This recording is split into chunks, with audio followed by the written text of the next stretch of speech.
Hi, friends. It's your old pal Papa Dale here once again with another installment in the series Christ versus Culture. This is the series that's based on 1 John 2:15. Love not the world, neither the things that are in the world. If any man love the world, the love of the Father is not in him. And that verse is teaching us that Jesus Christ has to have the highest priority in our thinking. He needs to be top of mind in everything we do and the motivation for everything we do. Nothing can supersede him or his importance to our life. Now, this is just one of literally hundreds of videos that are being produced from articles that I've written over time. And I know that I've got more than 600 of them, and as I continue to publish these on video, the Holy Spirit gives me ideas and instructions about other articles, and so I add to the 600 all the time, every week, and publish those as well. But the purpose of doing this is to build up and educate the body of Christ in the moral teachings of the Lord Jesus Christ, and to leave a body of content for those people who will be left behind at the rapture, and they're going to need to know something about the Lord Jesus and the Bible. So this is hopefully something that the Holy Spirit can direct them to and will be helpful to them. Well, who am I? I'm Papa Dale, and I am a retired pastor, teacher, theologian, evangelist, chaplain, chief cook, and bottle washer. Most everything that can be done in the Christian church, I've done at one time or another. And I've made a video of 4.5 minutes about my history, my education, my background, my church service. And the reason I did that is because it's important for you to know something about those people who are trying to teach you something about the Bible. Why is that? Because Scripture says that in the end times there are going to be false teachers that arise. You want to make sure that what you're being taught matches up with the Scripture. As a matter of fact, that's your primary responsibility. Anytime anybody says that they're going to teach you something from the Bible, that means it's time to pull out the Bible and start double checking them. The Berean church did that even with the Apostle Paul in Acts chapter 17, verse 11. So here we go with the next lesson, the next study, the title of which is Saved to Be What and How. Now, while it's true that the emphasis of existence was on the contemporary teachings of the time, the concept of an afterlife was hinted at all along in the Old Testament. Rabbinic ideas in this regard are varied. Even in Paul's day, there was a controversy between those who did and did not believe in resurrection. Pharisees versus Sadducees. See Acts 23, 6 through 8.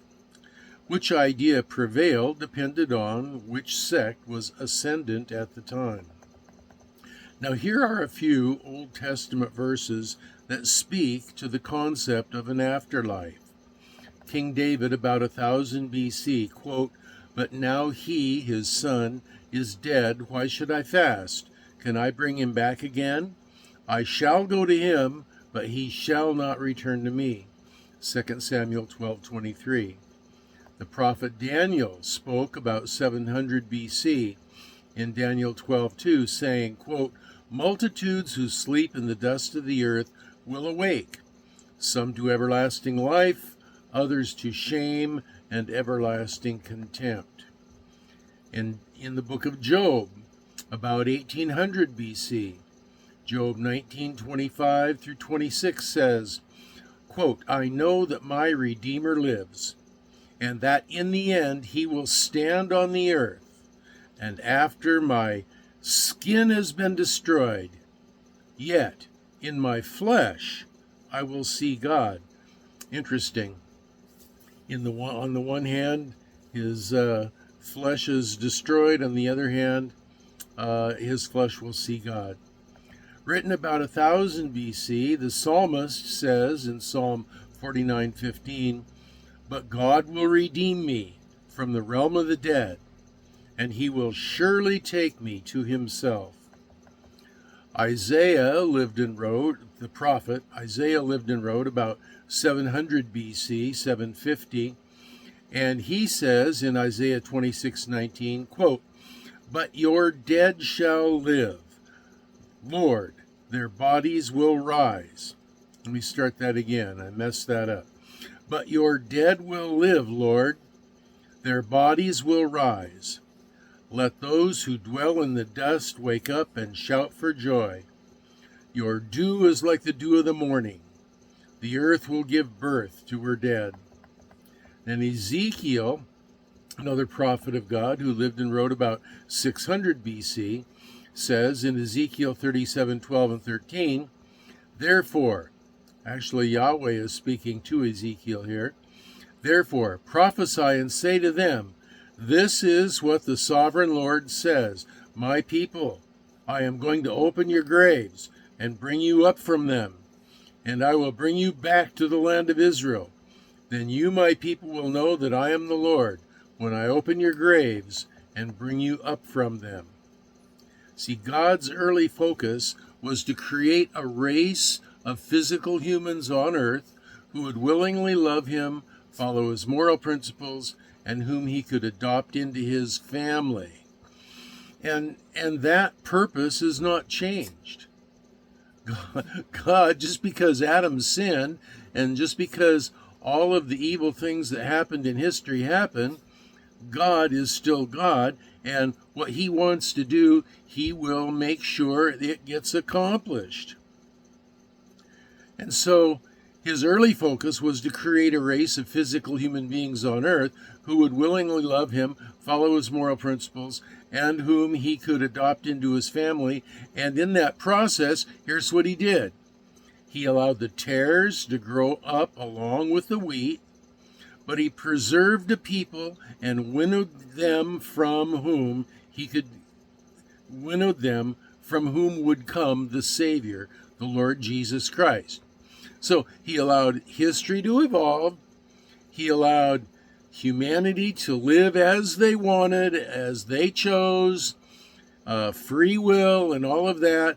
And a lot of them, most of them, chose to reject God and to rebel and to live hedonistic, self-pleasure seeking lives. But from among those people, there was a group that he preserved that would hold on to his ideas of morality and of love and of goodness. And those people early on, the majority of those people early on, were the Jews, the Jewish nation, whom he separated out from all the other people on the earth. And then even among those people, sin evolved and developed. But even among that people, there was a remnant that he kept that was holy.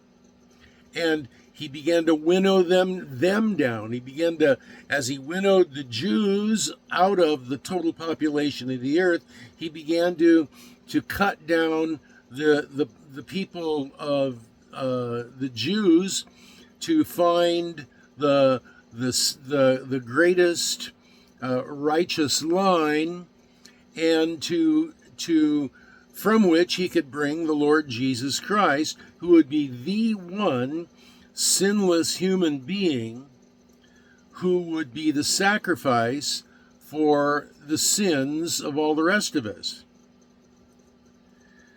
So in this process, he allowed the tares to grow up along with the wheat, but he preserved a people and winnowed them from whom would come the Savior, the Lord Jesus Christ. The goal was always a paradise on earth.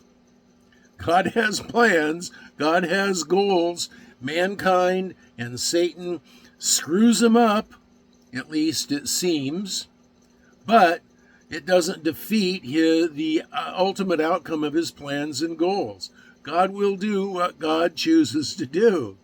In fact, He knows of all of the monkey wrenches that get thrown into the works before they're thrown in, and he already has a plan for it.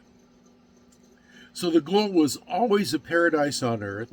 Even now, most people don't understand that the future existence for believers is not as a, quote, Casper the Friendly Ghost-like spirit, but as physical people similar to Jesus after his resurrection and populating a physical earth. What did Jesus say? He said to the disciples, he said, "Don't be afraid. I'm not a spirit. I'm flesh and bone. Feel me, touch me. See that I am I myself that you've lived with and that you've heard teach you for years and years." And so he showed himself as a physical human being. Now, he didn't have any blood, and I don't know how that works. But because he had given his blood as an offering for our sin.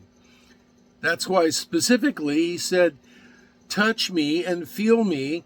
A spirit doesn't have flesh and bone like you see that I have. So, as physical people similar to Jesus is how we will live.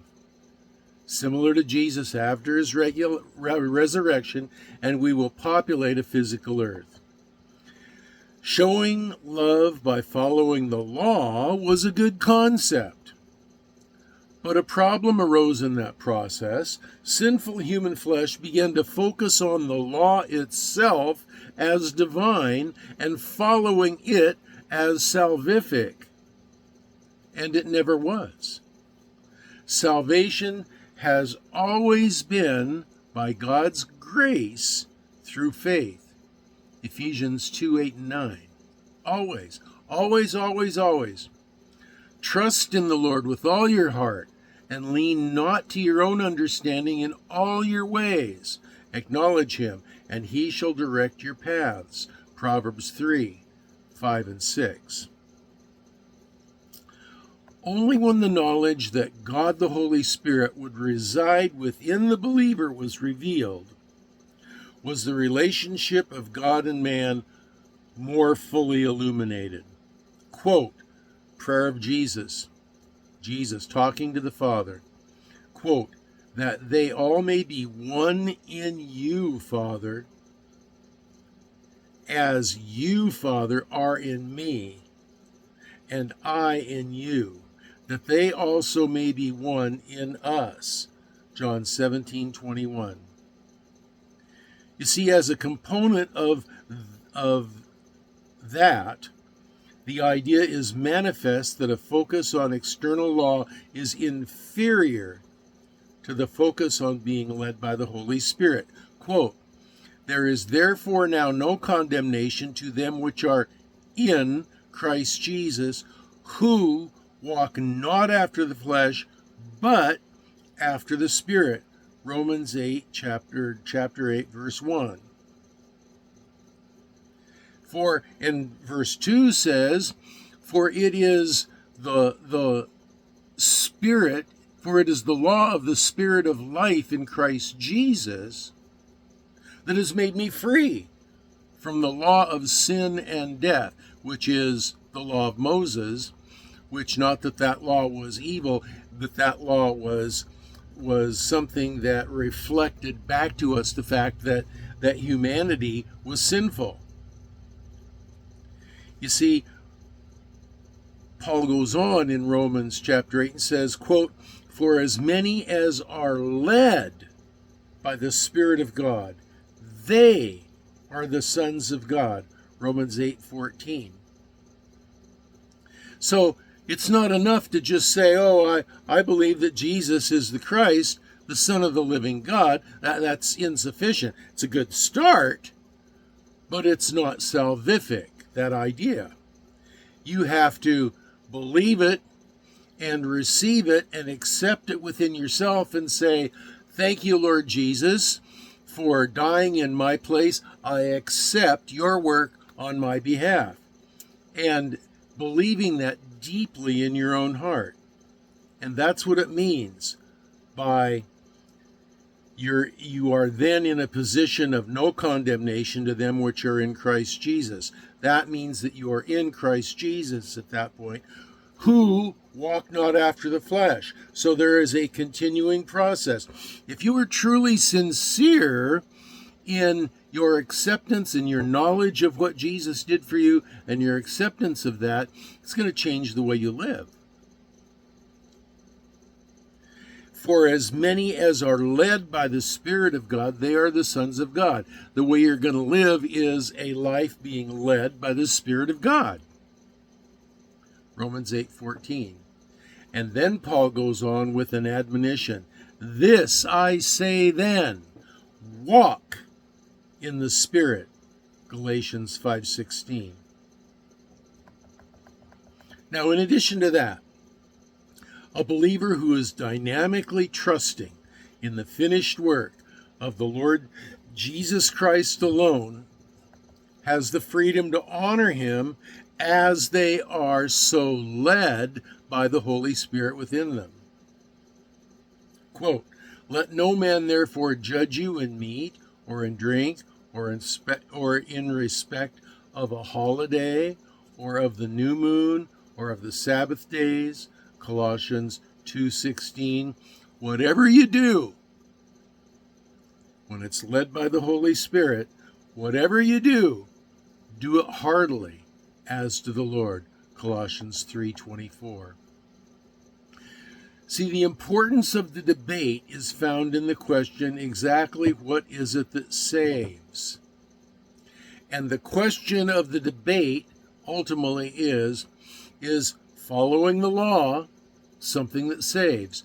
Is worshiping on Sunday something that adds to our salvation? Is eating kosher and eating the right foods something that adds to our salvation? Exactly what is it that saves? Scripture says that it is by grace through faith, dynamically, continually, until death, believing in the sufficiency of the work accomplished by the Lord Jesus Christ alone.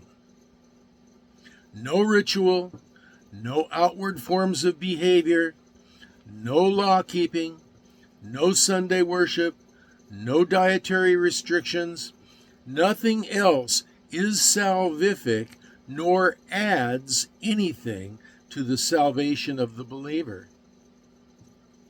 Now, such expressions may be employed as honorific, but never salvific.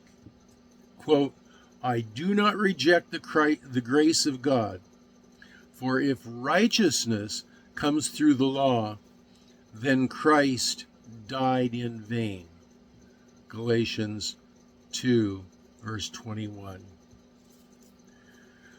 So, those are my thoughts on this particular topic in this series, Saved to Be What and How.